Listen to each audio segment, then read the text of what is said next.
Gak coba seru di sini. Nah, kali ini kita akan mereview One Piece untuk chapter 1115, di mana sejujurnya ini adalah chapter yang sangat-sangat luar biasa gila. Kayak bingung banget nih mau mulai bahasan ini dari mana, karena banyak sekali informasi yang kita dapatkan, di mana belum selesai nih bahasan berat dari chapter sebelumnya. Kita sudah mendapatkan informasi penting lagi di chapter kali ini.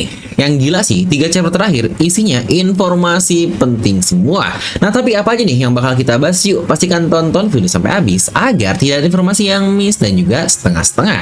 Karena di situ tidak masuk akal, tapi akal bisa masuk. Dan sebelum lanjut video ini, jangan lupa untuk subscribe dan nyalakan notifikasinya juga ya. Dimana kita akan mulai video ini dari interview yang pernah dilakukan ketika ada yang bertanya apa yang akan terjadi selanjutnya di serial One Piece pasca perang dari Marineford. Aku membayangkan chapter final yang akan membuat arc Marineford terlihat seperti bukan apa-apa, karena seperti nggak tahu perang Marineford ini seperti perang biasa, dan perang yang akan terjadi di akhir serial One Piece nanti pasti akan berhubungan dengan The Great War yang belum selesai yang dikatakan oleh Vegapunk di chapter kali ini. Nah, mari tanpa basa-basi lagi kita langsung saja. Wadaw.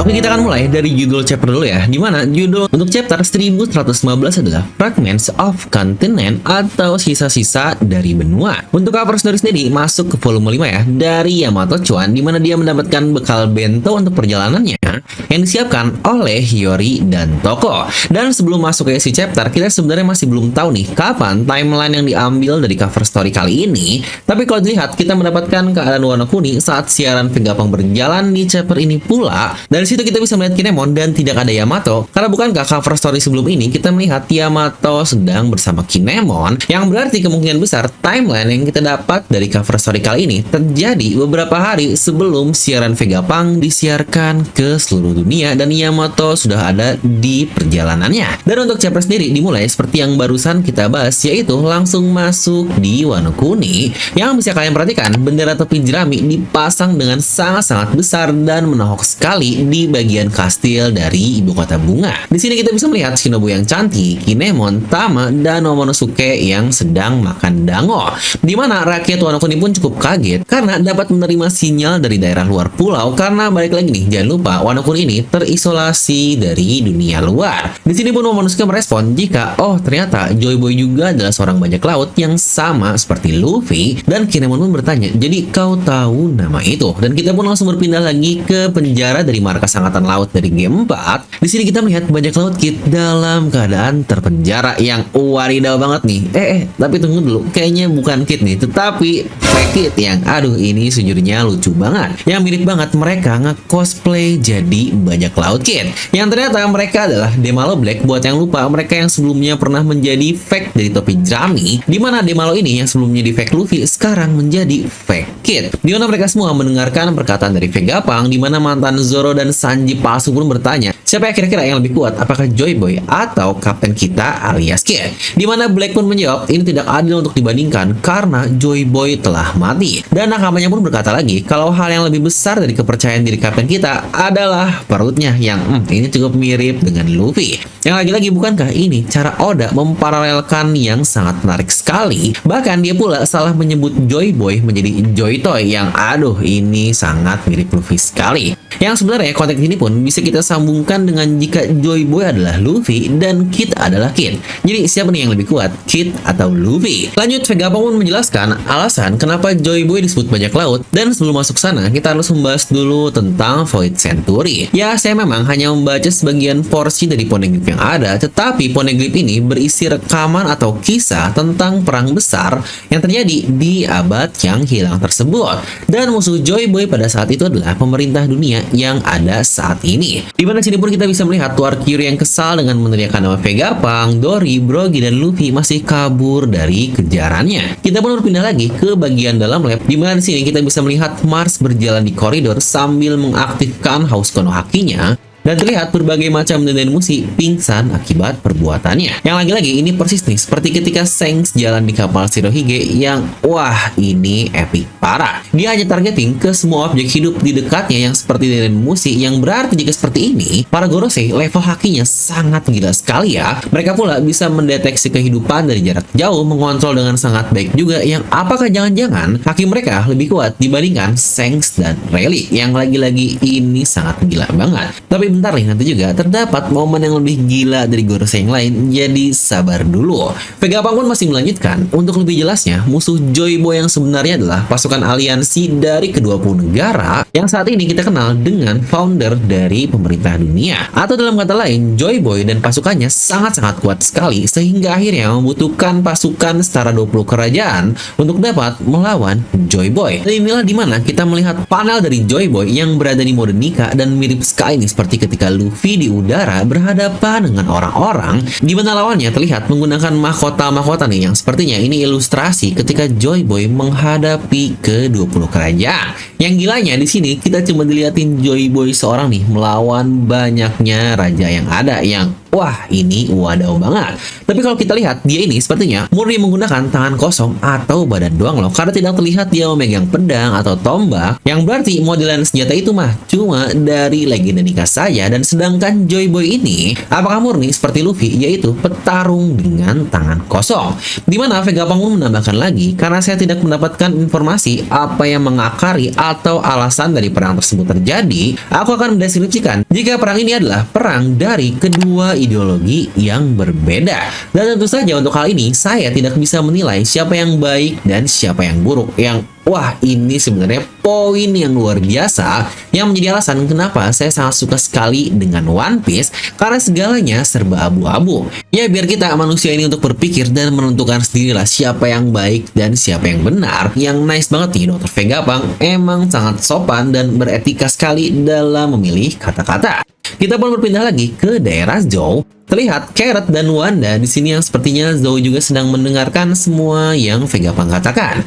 Vegapunk masih melanjutkan dengan berkata, seperti yang saya sebut sebelumnya, negeri dari Joy Boy ini lahir tidak seperti sesuatu yang kalian pikirkan sudah ada di 900 tahun yang lalu. Di mana senjata yang diciptakan pada saat itu bukanlah sesuatu yang bisa diciptakan lagi oleh teknologi yang ada sekarang. Bahkan untuk seorang jenius sepertiku. Yang bukankah ini poin yang sangat strong sekali? Kebayang nggak kalau ada orang yang super hebat, super pintar, super kaya dan apapun itu yang kita percayai dapat menciptakan apapun, dan dia sendiri pun berkata kalau teknologi ini bahkan tidak bisa diciptakan olehnya pada era saat ini, dan bahkan 900 tahun yang lalu yang mungkin bisa dibilang lebih kuno malah dapat terwujud. Yang kayak what, ada apa nih di tahun-tahun tersebut? Dan kita pun berpindah lagi ke seseorang yang sudah lama sekali tidak kita lihat, dan tentu saja dia adalah si kepala belah alias Foxy. Dia menggunakan kapal kecil nih dengan haluan kapal mukanya yang aduh ini kesel banget pejir, bersama dengan Hanbok dan juga Porche.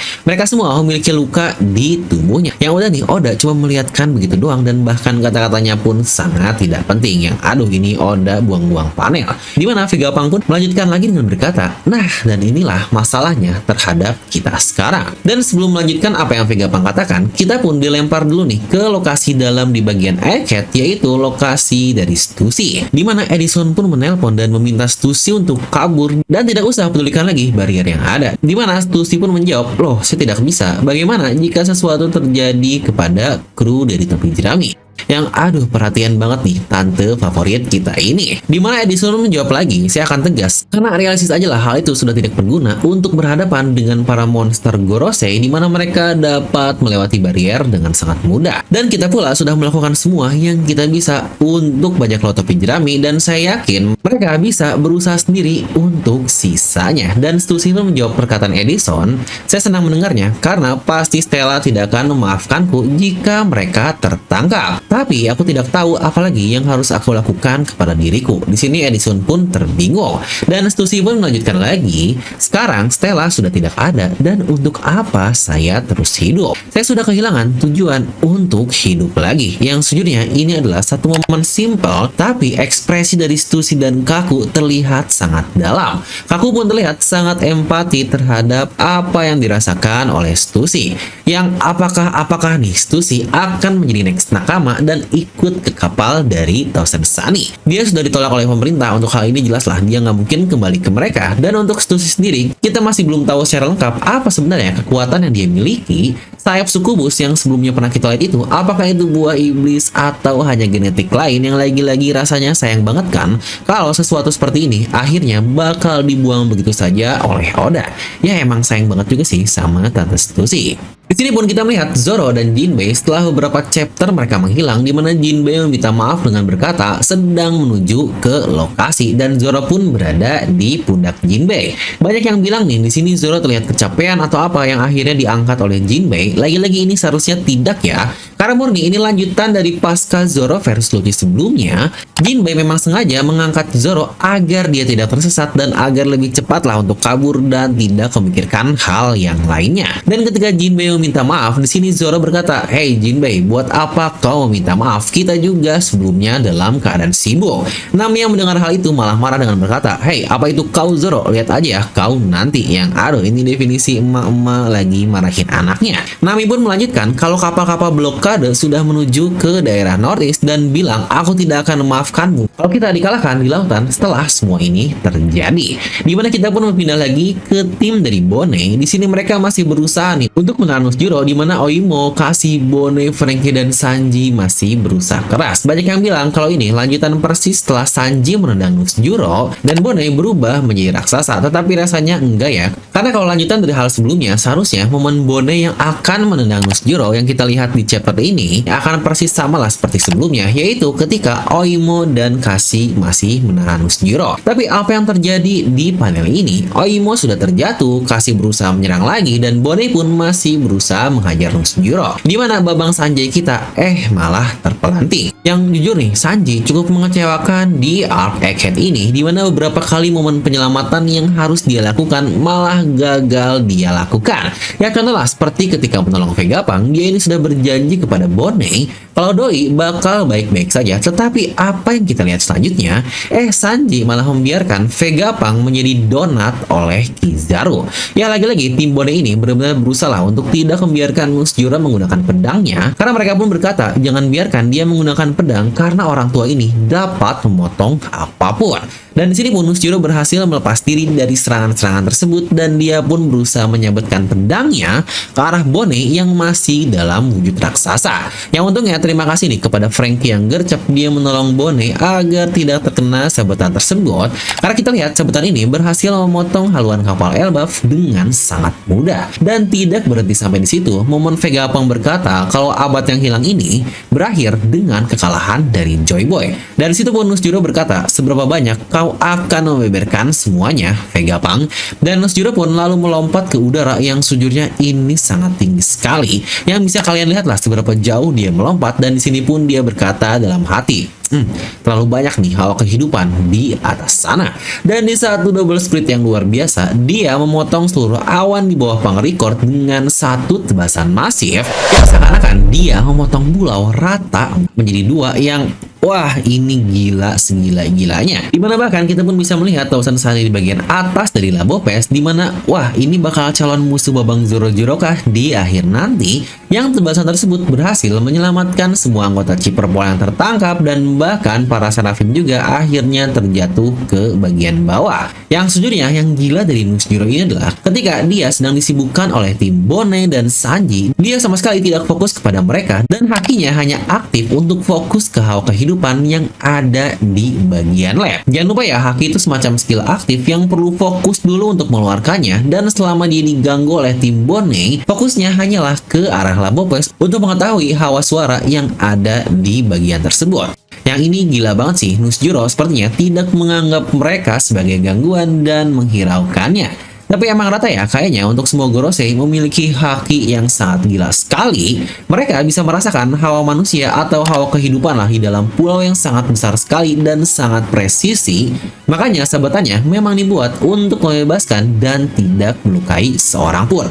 Yang wah ini epic parah. Lanjut, ini masih panjang nih untuk reviewnya, dan kita pun kembali lagi ke perkataan Vegapunk. Pasca bilang kekalahan dari Joy Boy, di sini dia menambahkan kekalahannya di perang itu memberikan dampak kerusakan yang luar biasa ke dunia kita. Dan kerusakan tersebut tidak pernah berhasil disembuhkan sampai sekarang. Kita tahu seberapa susahnya pergi dari suatu pulau ke pulau lainnya yang pada akhirnya banyak populasi di dunia kita hanya memiliki akses dan kebudayaan di daerah masing-masingnya saja tanpa tahu hal-hal yang terjadi di luar pulau sendiri. Yang hal ini pun bukankah sudah pernah terjadi ketika contohnya di Water 7 lalu, kota tersebut pun hancur karena sulitnya berlayar di lautan dan akhirnya menjadi negeri yang sangat miskin. Yang orang-orangnya pun banyak yang depresi dan akhirnya terima kasih kepada Tom menemukan inovasi luar biasa membuat kereta laut. Dan ketika Vegapunk berkata seperti itu pun kita melihat rakyat yang mewajari dengan berkata, ya wajarlah, toh bukankah lautan memang sangat berbahaya. Yang di sini pula kita diperlihatkan desa Shimotsuki dan guru dari Zoro yaitu Koshiro mendengarkan semua kata-kata dari Vegapunk, dan kita pun diperlihatkan kampung halaman dari Nami di mana ada Nojiko dan juga Genzo. Di Drum Kingdom pula kita melihat Dalton dan Kureha, yang di sini pun Kureha merespon,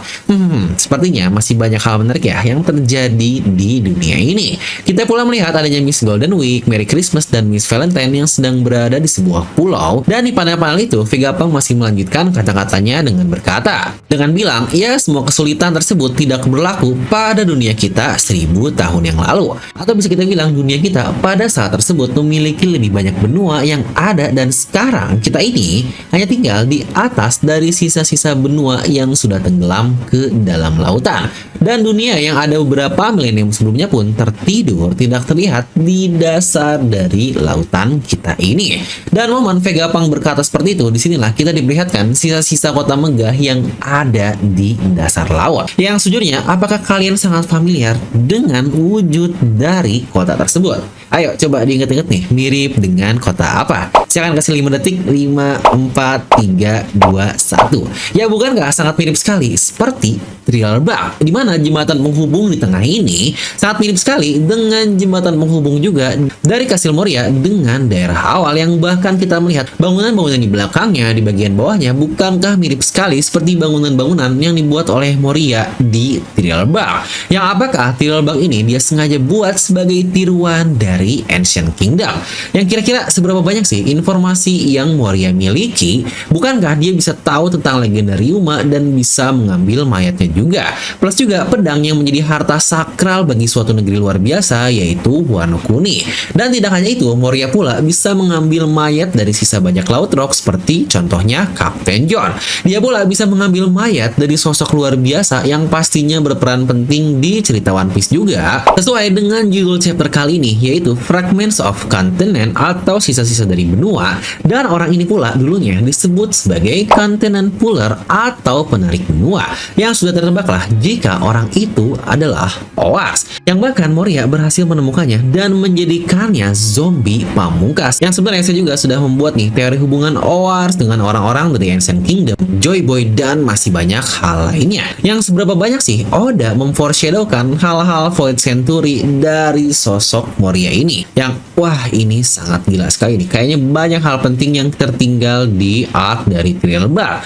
Nah di sini juga kita melihat reaksi dari pasukan revolusioner, di mana Dragon, Sabo, Ivankov ada di sana di kerajaan Kamabaka. Ya benar, mereka semua mendengar dengan seksama semua perkataan Vegapunk, di mana reaksi Sabo dan Dragon pun lumayan mencurigakan nih, tidak kaget dan hanya titik-titik doang. Apa mungkin mereka tahu sesuatu? Dan Vegapunk pun melanjutkan lagi, saya sendiri awalnya tidak percaya akan hal ini, tetapi perubahan cuaca yang luar biasa tersebut pada masa Void Century pada akhirnya menenggelamkan seluruh dunia setinggi yang ini, siap-siap nih. Ya benar, setinggi 200 meter, yang wah ini gila banget. 200 meter cuy, ya kita bayangin aja Monas cuma setinggi 132 meter, yang udahlah abis itu Jakarta kalau kenaikannya setinggi itu. Dimana orang-orang di Pulau Miss Golden Week berkata kalau gunung itu setinggi 200 meter, ya nggak kebayang air laut naik sampai segitu seberapa banyak manusia yang akan mati.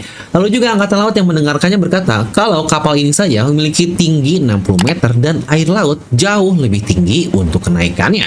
Yang lagi-lagi lucunya, mereka yang seharusnya bertugas untuk menghentikan siaran dan melakukan hal lain, mereka pula malah berfokus mendengar berita dari Vegapunk. Dan lanjut lagi, di sini pun Vegapunk melanjutkan bagaimana air laut bisa naik sebanyak itu pada abad itu. Ya pasti hal pertama, kita akan berasumsi kalau hal-hal seperti itu biasanya terjadi karena bencana alami. Tetapi setelah saya meriset hal tersebut, saya bisa berkata sangat mustahil perubahan sebesar itu hanya dalam waktu 1 abad saja, dan sudah pasti bencana ini adalah ulah dari manusia. Ya benar, ini juga nih yang pernah kita bahas di video-video sebelumnya, karena pernah ada yang nanya, "Bang, naik 1 meter doang masa dampaknya besar banget sih, kayak lebay banget nih untuk kenaikannya?" Ya lagi-lagi untuk saya sendiri nih yang mempelajari bidang tentang kenaikan air laut di teknik kelautan, yang kayaknya ini bukannya menjadi anak teknik, saya malah menjadi wibu. Tapi nggak apa lah ya, cocok kan kelautan sama bajak laut dari One Piece yang aduh benjir banget. Nah, dalam sejarah dan data pula diketahui di dunia kita, kenaikan air laut itu hanya sebesar 1 sampai 3 mm saja setiap tahunnya. Yang berarti bukankah kenaikan 1 meter atau 1000 mm dalam waktu yang sangat sebentar itu saja sudah memotong waktu sebesar 1000 tahun. Yang kebayang nggak 1000 tahun atau mungkin kalau 3 mm sekitaran 300 tahun terjadi hanya dalam waktu 1 tahun saja. Sudah terbayangkan seberapa gila kenaikan air laut yang terjadi di dunia One Piece? Makanya jangan anggap remeh kenaikan air laut walau terkesan hanya 1 meter doang. Dan bukankah hal ini akan sangat masuk akal dengan semua perkataan Vegapunk kalau ini bukanlah hal secara alami? Yang baik lagi, One Piece itu memang tidak masuk akal, tetapi akal bisa masuk karena banyak sekali penjelasan ilmiah yang bisa kita eksplor di belakangnya. Jadi itu sudah menjadi alasan yang cukup logis ketika Vegapunk akhirnya berasumsi bencana besar alias calamity yang menyebabkan air laut naik setinggi 200 meter bukanlah bencana alami, melainkan artificial atau buatan manusia. Ya, DIY cenah mah. Ya, ini juga yang menghubungkan dengan perkataan Vegapunk di chapter lalu yang bilang gempa besar dan kenaikan air laut yang baru saja terjadi bukanlah bencana yang terjadi secara alam natural. Di sini pun Morgan merespon dengan berkata, sungguh tidak dapat dipercaya. Tetapi Vivi langsung menutup mulut Morgan karena lagi-lagi nih bacot banget nih, kita lagi ingin mendengar informasi penting. Di sini Vegapunk melanjutkan lagi, jika semua hal tadi terjadi secara natural, maka beberapa abad sebelumnya sudah pasti akan dapat diprediksi dengan adanya perubahan berbagai hal. Seperti yang Vegapunk katakan di chapter ini, ya bisa dicek dari meteorologinya, geologinya, ekologinya, dan bahkan perubahan atmosfer. Tetapi hasil penelitiannya mengatakan tidak ada perubahan dari hal alami itu, dan mustahil kenaikan setinggi itu hanya dapat terjadi dalam 1 abad saja. Yang berarti masalahnya terdapat di bagian lain, dan ketika saya mendeteksi kenaikan air laut di seluruh dunia yang akan terjadi, pada akhirnya saya memiliki satu kesimpulan, alasan dan identitas dari penyebab semua hal tadi terjadi. Di sini kita bisa melihat nih muka Gorosei, Mars, Saturn, dan Warkyuri sebelum Vegapunk mengucapkan kalimat penutup di chapter ini. Dan jujur ini bikin merinding parah sih. Vegapunk berkata, Ancient Weapon lah yang menenggelamkan dunia 800 tahun lalu, dan sampai saat ini dia masih ada. Mereka pun masih menunggu untuk dapat digunakan lagi, dan saat bagian dari kata terakhir Vegapunk muncul, kita mendapatkan panel terakhir di ruangan bunga yang tentu saja dia adalah sosok Imo yang sedang bermain kupu-kupu. Dan panel terakhir adalah close up dari wajah Imo dengan kalimat Vegapunk yang berkata, yang sejujurnya ini kacau banget. Dalam kata lain, perang besar yang terjadi di abad yang hilang tersebut sampai sekarang masih berlanjut. Yang ini gila parah.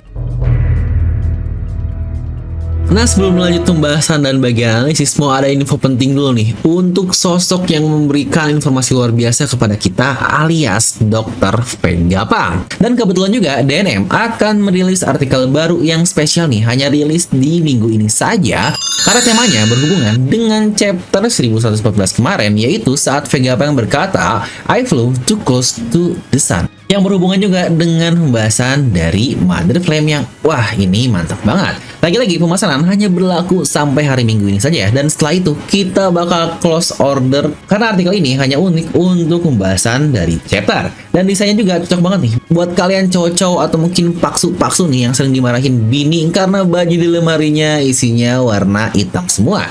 Nah, kali ini kita keluar dengan desain berwarna putih, dan buat kalian juga yang pingin langsung gas langsung lah ke official merchandise kami dengan klik link di deskripsi video. Dan kita masuk ke bagian analisis ya, yang sejujurnya saya bingung banget nih mau mulai dari mana, karena semua poin bahasanya bisa di-extend menjadi satu video-video sendiri dengan durasi panjang, karena ini full semuanya bisa masuk ke bagian mega teori. Tapi ya, kita akan mulai coba membahas dari Ancient Kingdom dulu yang katanya tenggelam, dimana kenaikan air 200 meter coy, yang ini sangat gila sekali.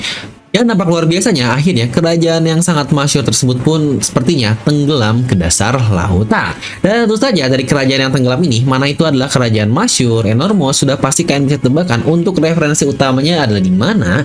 Ya, tidak lain dan tidak bukan, sudah pasti itu adalah kerajaan Atlantis. Yang katanya bahkan ada yang bilang di Indonesia, yang aduh semua anjir ada di Indonesia. Sekalian aja tuh yang yang bilang kalau One Piece ada di Priok. Ya intinya entah nih Atlantis itu benar atau tidak, memang masih sangat misterius kan di dunia kita sendiri dan untuk dunia One Piece, dimana Ancient Kingdom ini pun akhirnya sudah tervalidasi ya jika benar adanya kalau mereka ini sepertinya negeri yang dalam keadaan tenggelam. Tetapi sebenarnya Atlantis ini bukanlah satu-satunya referensi yang Oda ambil dari kisah Void Century, dimana hal ini pula sudah saya singgung di analisis chapter lalu saat Oda menunjukkan Mother Flame pertama kali, dan disitu kita bisa melihat terdapat label A dan Mo, dimana mungkin hal simpel yang bisa kita asumsikan dari situ adalah Atomo, dimana dan dibaca To dalam bahasa Jepang yang berarti berisi atom. Tetapi jika kita tarik lebih jauh lagi, di mana A-nya adalah Atlantis dan Mu-nya adalah, ya benar, itu adalah kontinen of Mu yang juga hilang di dalam mitologi atau mitos dunia kita. Di mana kontinen of Mu ini bukankah sangat cocok dengan judul chapter kali ini yang membahas fragment of continent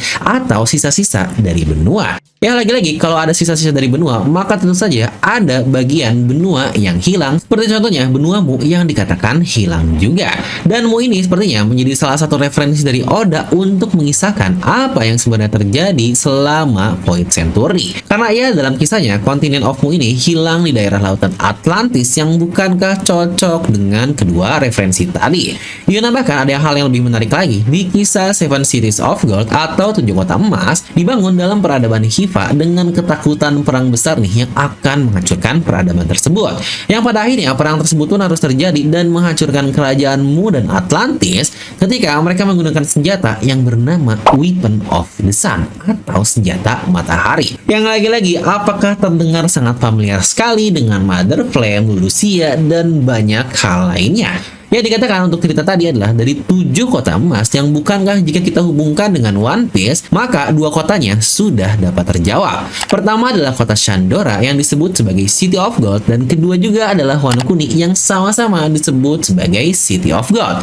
Ya dimana kira-kira untuk kelima sisa pulau yang lainnya? Apakah ke-7 kota tersebut dulunya menjadi satu bagian dari Ancient Kingdom? Yang ini kita masih belum tahu. Nah kalau kita bahas juga nih tentang Vegapunk yang berkata 1000 tahun yang lalu, mungkin banyak dari kita nih yang merasa, wow, ini bukankah lama banget karena 200 tahun sebelum Void Century berakhir. Tetapi jangan lupa, kita juga pernah tahu kok timeline yang jauh lebih lama dari hal tersebut yang terjadi seperti 4000 tahun yang lalu Kastil Alubarna pun terbentuk. Jadi bisa dikatakan selama bermilenium-milenium sebelum perang besar terjadi di abad yang hilang, dunia One Piece sudah ada kok dan bekerja layaknya lautan biasa seperti kata-kata Vegapunk di chapter ini tanpa adanya aturan Grand Line yang berlaku. Karena bukankah sebenarnya aturan ini terdengar sangat tidak masuk akal sekali jika harus terjadi secara alami. Orang-orang tidak bisa pergi dari pulau A ke pulau B dengan kompas biasa, melainkan mereka membutuhkan kompas khusus yang disebut sebagai logos, yang bukankah sangat aneh sekali. Jadi apakah Red Line dan Grand Line terbentuk selama abad yang hilang? Yang apakah juga ini adalah ulah Joy Boy dengan teknologi advance-nya atau bagaimana? Kita masih belum tahu, dan ini juga akan kita mention sebentar lagi. Tapi sebelum itu, sejujurnya inilah chapter yang sudah saya tunggu-tunggu sekali sejak lama. Bukan karena kita mendapatkan kisah tentang Void Century, kisah tentang Joy Boy, lautan, atau apapun, tapi pada akhirnya kita diberitahu tentang kebenaran dalam tanda kutip. Kita benar-benar harus bisa nih memilah, karena kebenaran itu tidak mutlak, sama seperti kejahatan juga. Lagi-lagi ini dalam konteks dunia ya, karena kalau kita ngomongin masalah kepercayaan atau agama, jelaslah ada hukumnya dan sudah saklek. Dimana mungkin contoh yang paling simpel yang bisa kita lihat adalah ketika momen Luffy dan Teach pertama kali, ya anggap saja ini adalah foreshadow atau paralel perbedaan ideologi yang terjadi di abad tersebut. Walau tentu saja tidak sesimpel masalah makanan doang. Ya memang sejauh cerita berjalan, kita selalu didorong untuk membenci pemerintahan dunia dengan semua kekorupannya. Dari para tenderbito yang tolol, monopoli, eksploitasi, mereka yang semena-mena, ngerasa ras yang paling hebat, dan berbagai hal semacamnya. Tapi bagaimana jika ternyata di luar kezaliman itu semua, mereka juga menjaga kedamaian dunia, dalam kata lain, agar lagi-lagi dunia ini bekerja lempeng sajalah, tidak ada ombak, tidak ada badai yang akan mengakibatkan perang terjadi lagi dengan sangat dahsyat. Toh bukankah sudah beberapa kali kita melihat angkatan laut diciptakan oleh pemerintahan dunia untuk menjaga keselamatan para penduduk yang ada, walau tentu saja balik lagi bakal ada oknum-oknum busuk yang memiliki keinginan pribadi yang balik lagi sama lah seperti di dunia kita. Ya mau ada polisi, mau tentara, mereka pun pasti akan ada oknum yang sangat jahat. Yang lagi-lagi di sini saya membahas tentang negeri Wakanda nih, bukan negeri kita Indonesia, di mana Gorosei pula yang memiliki kekuatan semasif itu, tetapi mereka semua tidak serta-merta meratakan semua bajak laut, orang-orang jahat. Karena balik lagi lah, sama seperti rantai makanan, terdapat hal yang memang seharusnya terjadi, karena nggak mungkin juga kan dunia isinya orang baik semua atau orang jahat semua. Yang bahkan yang menariknya, Oda pun mengambil inspirasi untuk para Gorosei-Gorosei ini dari tokoh yang menyuarakan atau membesarkan kebebasan atau liberation. Ya contohlah seperti Mahatma Gandhi, Abraham Lincoln, Karl Marx, Gorbachev, Taiga, mereka semua ini tokoh-tokoh besar dalam menyuarakan kebebasan. Makanya ini juga nih yang selalu menjadi pertanyaan saya pribadi sejak dahulu, gimana kalau jangan-jangan kita juga sebagai pembaca Oda setir biar berpikir kalau pemerintah lah yang jahat dan Joy Boy lah yang baik. Dimana sebenarnya ada juga nih beberapa pembaca kritis yang pernah bertanya di kolom komentar, nge-DM, dan berbagai hal lainnya, Bang gimana kalau ternyata pemerintah dunia tidak sejahat yang kita kira? Dan ini pun akan cocok dengan pernyataan Vegapunk yang dia katakan di chapter ini. Perang di masa lalu itu terjadi karena perbedaan ideologi, dan dia pun berkata dia sendiri tidak akan menjudge siapa yang benar dan siapa yang salah. Apakah dulu Joy Boy dengan kerajaan kuno advance-nya mencoba membuat sesuatu kepada dunia, di mana sebenarnya ada satu teori yang cukup terkenal yang sebenarnya ini pun yang menciptakannya adalah orang dari negeri kita, yaitu proyek One Piece yang dibahas oleh Om Rokushiki Master.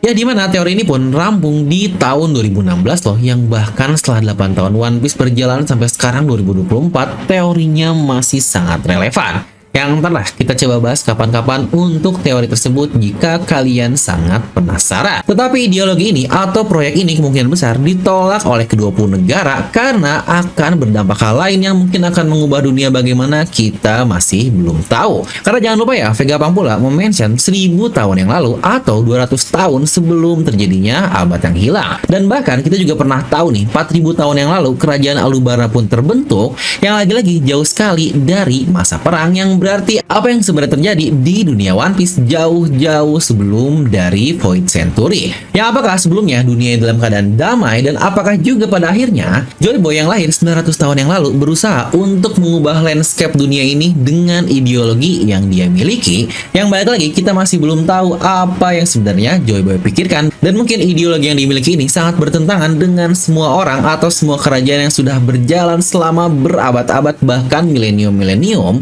yang ada di dunia One Piece, yang akhirnya mereka pun diperangi oleh kedua puluh negara yang beraliansi. Karena bukankah kenapa bisa ada 20 negara beraliansi dan ada satu orang yang berbeda, yaitu Joy Boy, yang biasanya satu orang ini pasti akan memiliki ideologi yang berbeda dengan ideologi masif yang ada di dunia juga.